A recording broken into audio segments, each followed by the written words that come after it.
EPS 95 कार्मिकों के लिए हायर पेंशन पर बड़ी खबर।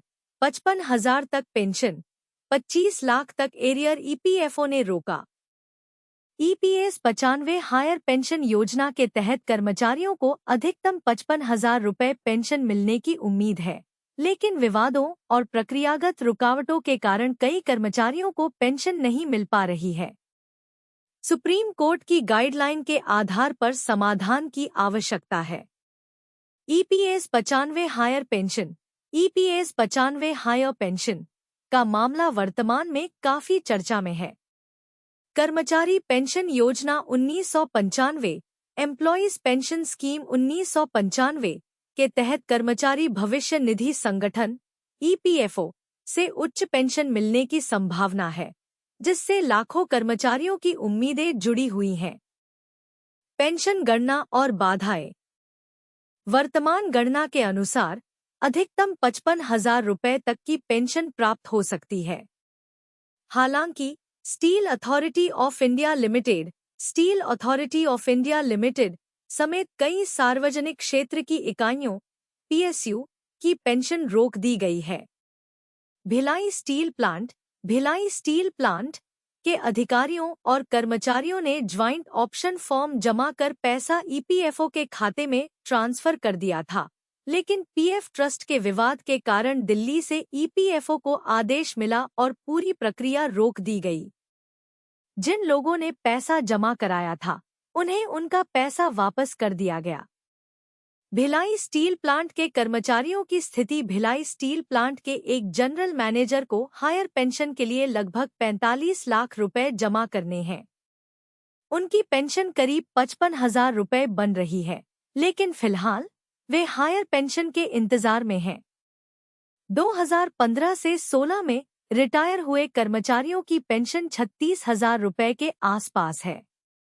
ट्रेड यूनियन सिटू के जनरल सेक्रेटरी जगन्नाथ प्रसाद त्रिवेदी ने बताया कि सरकार और ईपीएफओ की ढिलाई के कारण कर्मचारी परेशान हो रहे हैं और उन्हें 25 लाख रुपए तक का एरियर मिलना है।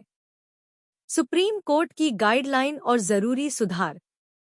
Steel executive federation of India ACFI के चेयरमैन और बीएसपी ऑफिसर्स एसोसिएशन के अध्यक्ष नरेंद्र कुमार बंछोर के अनुसार हायर पेंशन का मामला दिल्ली से हल होना है। सुप्रीम कोर्ट की गाइडलाइन के आधार पर पेंशन का अधिकार है और इसमें सुधार की आवश्यकता होने पर कंपनी को ही यह करना चाहिए। ऐसे ही प्रक्रिया को रोकना गलत है। निष्कर्ष। ईपीएस 95 हायर पेंशन का मामला कर्मचारियों के लिए महत्वपूर्ण है और इसमें देरी और रुकावटों के कारण कई कर्मचारियों को वित्तीय परेशानियों का सामना करना पड़ रहा है। सरकार और संबंधित संस्थाओं को इस मुद्दे पर तेजी से कार्यवाही करनी चाहिए ताकि कर्मचारियों को उनके अधिकारों के अनुसार पेंशन मिल सके और वे वित्तीय सुरक्षा प्राप्त कर सकें। ईपीएस 95 पेंशनर्स को लगा सरकार से तगड़ा झटका। न्यूनतम पेंशन 7,500 रुपये करने की मांग अनदेखी। पेंशनर्स करे तो करे क्या? ईपीएस 95 पेंशन भोगियों की न्यूनतम पेंशन बढ़ाकर 7,500 रुपये करने की मांग सरकार द्वारा अनदेखी की गई है। पेंशन भोगियों ने राजनीतिक समर्थन पुनर्विचार करते हुए नए नेतृत्व की ओर देखा है। कर्मचारी पेंशन योजना 1995 ईपीएस 95 के तहत पेंशन भोगियों की न्यूनतम पेंशन की मांग बढ़ाकर 7,500 रुपये करने की है। वर्तमान में इस योजना के तहत पेंशन भोगियों को मिलने वाली न्यूनतम पेंशन मात्र 1,000 रुपये प्रति माह है, जो कि महंगाई के इस युग में अपर्याप्त है। सरकारी उदासीनता के कारण पेंशन भोगियों की मांगों को अनदेखा करने के पीछे मुख्य कारण यह है कि ईपीएस 95 के नियमों में ऐसे कोई प्रावधान नहीं है जो न्यूनतम पेंशन बढ़ाने का समर्थन करते हों। इसके बावजूद सरकार ने कई समितियों का गठन किया है, जिससे यह संकेत मिलता है कि सरकार इस मुद्दे की गंभीरता से अवगत है, लेकिन अभी तक कोई ठोस समाधान प्रस्तुत नहीं किया गया है। सामाजिक मीडिया पर प्रतिक्रिया। ईपीएस 95 पेंशन भोगी समुदाय ने सामाजिक मीडिया पर अपनी निराशा और क्रोध व्यक्त किया है। रायपुर के राष्ट्रीय संघर्ष समिति के अध्यक्ष अनिल कुमार नामदेव ने सरकार और ईपीएफओ पर गंभीर आरोप लगाए हैं। उनका कहना है कि यह स्पष्ट विश्वासघात है, खासकर जब सरकार इस समस्या से अच्छी तरह से परिचित है। राजनीतिक पुनर्विचार। पेंशन भोगियों द्वारा अब अपने राजनीतिक समर्थन की पुनर्विचार की जा रही है। शशि नायर और अन्य पेंशन भोगियों ने बीजेपी की नीतियों से निराश होकर राहुल गांधी और अरविंद केजरीवाल जैसे नेताओं की ओर रुख करने की बात कही है, जिन्होंने पेंशन योजनाओं और सामाजिक सुरक्षा में सुधार की वकालत की है। निष्कर्ष। ईपीएस 95 पेंशन भोगियों की समस्याएं और उनकी मांगें एक गंभीर विषय हैं, जिन्हें तत्काल संज्ञान में लेने की आवश्यकता है। इसके लिए सरकार को उनके मौलिक अधिकारों और उनकी वित्तीय भलाई के प्रति अधिक संवेदनशील होने की जरूरत है। आगामी चुनाव इस मुद्दे पर एक निर्णायक मोड़ साबित हो सकते हैं, जहां पेंशन भोगियों की आवाज को बल मिल सकता है। ईपीएस 95 पेंशनर्स को लगा सरकार से तगड़ा झटका। न्यूनतम पेंशन 7,500 रुपये करने की मांग अनदेखी। पेंशनर्स करे तो करे क्या? ईपीएस 95 पेंशन भोगियों की न्यूनतम पेंशन बढ़ाकर 7,500 रुपये करने की मांग सरकार द्वारा अनदेखी की गई है। पेंशन भोगियों ने राजनीतिक समर्थन पुनर्विचार करते हुए नए नेतृत्व की ओर देखा है। कर्मचारी पेंशन योजना 1995 ईपीएस 95 के तहत पेंशन भोगियों की न्यूनतम पेंशन की मांग बढ़ाकर 7,500 रुपये करने की है।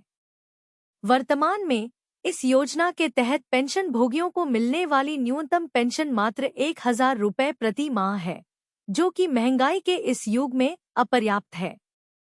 सरकारी उदासीनता के कारण पेंशन भोगियों की मांगों को अनदेखा करने के पीछे मुख्य कारण यह है कि ईपीएस 95 के नियमों में ऐसे कोई प्रावधान नहीं है जो न्यूनतम पेंशन बढ़ाने का समर्थन करते हों।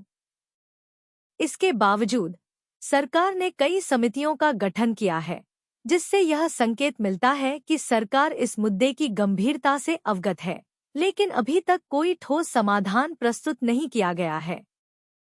सामाजिक मीडिया पर प्रतिक्रिया। ईपीएस 95 पेंशन भोगी समुदाय ने सामाजिक मीडिया पर अपनी निराशा और क्रोध व्यक्त किया है।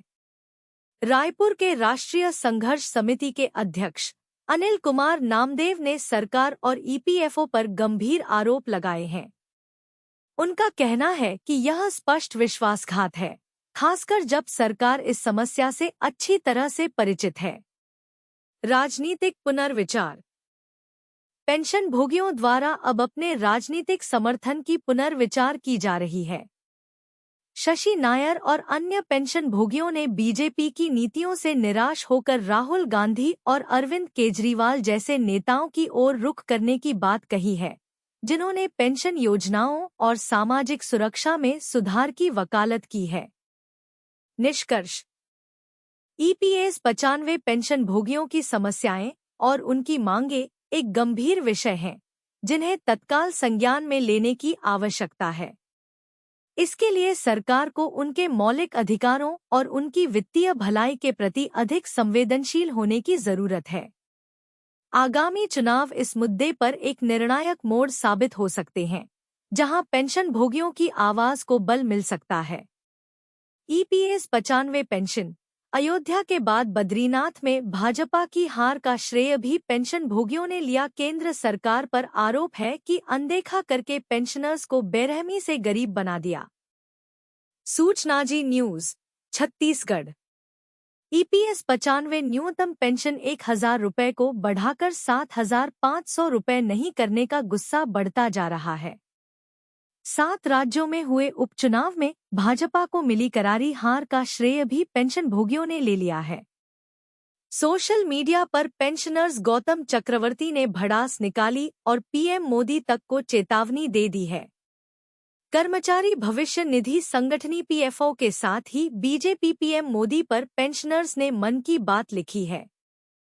पेंशन भोगियों के सोशल मीडिया मंच पर गौतम चक्रवर्ती ने लिखा, उपचुनावों में से एनडीए का स्कोर केवल 2 है।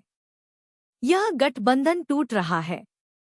भाजपा ने बुजुर्ग राष्ट्र निर्माताओं को कम आका और न्यूनतम मासिक ईपीएस 95 पेंशन को बढ़ाकर 7,500 रुपये plus DA plus medical care करने की उनकी उचित मांगों को अनदेखा करके उन्हें बेरहमी से गरीब बना दिया। केंद्र सरकार पर आरोप है कि अनदेखा करके पेंशनर्स को बेरहमी से गरीब बना दिया। सूचना जी न्यूज छत्तीसगढ़। ईपीएस 95 न्यूनतम पेंशन 1,000 रुपये को बढ़ाकर 7,500 रुपये नहीं करने का गुस्सा बढ़ता जा रहा है। 7 राज्यों में हुए उपचुनाव में भाजपा को मिली करारी हार का श्रेय भी पेंशन भोगियों ने ले लिया है। सोशल मीडिया पर पेंशनर्स गौतम चक्रवर्ती ने भड़ास निकाली और पीएम मोदी तक को चेतावनी दे दी है। कर्मचारी भविष्य निधि संगठन पीएफओ के साथ ही बीजेपी पीएम मोदी पर पेंशनर्स ने मन की बात लिखी है। पेंशन भोगियों के सोशल मीडिया मंच पर गौतम चक्रवर्ती ने लिखा, उपचुनावों में से एनडीए का स्कोर केवल 2 है। यह गठबंधन टूट रहा है। भाजपा ने बुजुर्ग राष्ट्र निर्माताओं को कम आका और न्यूनतम मासिक ईपीएस 95 पेंशन को बढ़ाकर 7,500 रुपये plus DA plus medical care करने की उनकी उचित मांगों को अनदेखा करके उन्हें बेरहमी से गरीब बना दिया। अग्निवीर योजना एनईटी घोटाला एनडीए राज के दौरान बिना किसी रोकटोक के चलता रहा। राष्ट्र के युवा बुरी तरह प्रभावित हुए। इस प्रक्रिया में प्रधानमंत्री साहब ने अनजाने में आबादी के 2 प्रमुख वर्गों युवा और वृद्धों को नाराज कर दिया। सभी प्रकार के चुनाव उनके लिए एक शुद्धिकरण का रास्ता बनेंगे। मोदी जी, यह आपके लिए कितना बड़ा झटका है। अयोध्या के बाद बद्रीनाथ कर्म तेजी से अपना असर दिखा रहा है। अभी भी समय है सर, अपनी खोई हुई लोकप्रियता वापस पाने के लिए। बजट भाषण के माध्यम से हमारे पक्ष में घोषणा होनी चाहिए, अन्यथा अपने साम्राज्य को अपनी निगरानी में बिखरते हुए देखें। महाराष्ट्र अनिवार्य रूप से आपके नियंत्रण से निकल जाएगा और उसके बाद के उपचुनाव भी। क्या आप नागपुर और भाजपा हाईकमान का सामना कर पाएंगे जब आपको बहुत निकट भविष्य में विपक्ष की बेंच पर बैठा दिया जाएगा? कृपया विचार करें। जल्द ही